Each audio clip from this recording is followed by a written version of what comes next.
ఒక్క నిమిషం. అందరూ ముందుకు వచ్చి సేవ్ ఆర్యన్స్ అని చేస్తున్నారు వీడియోస్, కానీ గవర్నమెంట్ అనేది ఎందుకు ముందుకు రావట్లేదు? అండ్ ఈ వీడియో చూస్తున్న ప్రతి ఒక్కరు ఆ అబ్బాయికి 1 రూపీ వేయడానికి కూడా ఎందుకు ఆలోచిస్తున్నారు? ఆలోచించే ప్రతి ఒక్కరికి చెప్తానా, ఈరోజు ఆ అబ్బాయికి ఉంది పరిస్థితి, రేపు పొద్దున్నే మీ ఇంట్లోనే ఉంటే ఇలానే ఆలోచిస్తారా? లేదు కదా. సో ఈరోజు కూడా నేను ఏమంటున్నా అంటే, ఆ అబ్బాయి మన ఇంటి వాడు అనుకొని ప్రతి ఒక్కరు ముందుకు వచ్చి హెల్ప్ చేస్తారనుకుంటున్నా. మీరు చేసే ప్రతి ఒక్క రూపాయి కూడా చాలా ఇంపార్టెంట్. మనం లక్కీ డ్రాస్ అవి ఇవి అని డిఫరెంట్ వేలో వెళ్ళేసి అమౌంట్ అనేది వేస్ట్ చేసుకుంటున్నాం. కానీ మనం వేసే 1 రూపీ వల్ల ఆ అబ్బాయి ప్రాణాలు కాపాడుతుంది అంటే మీరు ఎందుకు వేయలేకపోతున్నారు?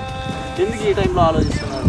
సో ప్రతి ఒక్కరు వీడియో చూస్తున్న ప్రతి ఒక్కరు ముందుకు వచ్చి ఆ అబ్బాయికి హెల్ప్ చేస్తారని కోరుకుంటున్నాం. మీరు వేసే ప్రతి ఒక్క 1 రూపీ కూడా చాలా ఇంపార్టెంట్. ఎందుకు మీరు వేసే ప్రతి ఒక్కరు 1 రూపీ కూడా చాలా ఇంపార్టెంట్ అంటున్నా అంటే, రోజుకి ఆ అబ్బాయికి సమయం అనేది తగ్గుతూ వస్తుంది. సో ఇలాంటి టైంలో మనం ప్రతి ఒక్కరు ఆ అబ్బాయికి అండగా నిలబడేసి ప్రాణాలు కాపాడాలని కోరుతున్నాం. ఈ ఇన్ఫర్మేషన్ అనేది మీ వల్ల ఎంత అవుతే అంత షేర్ చేయండి.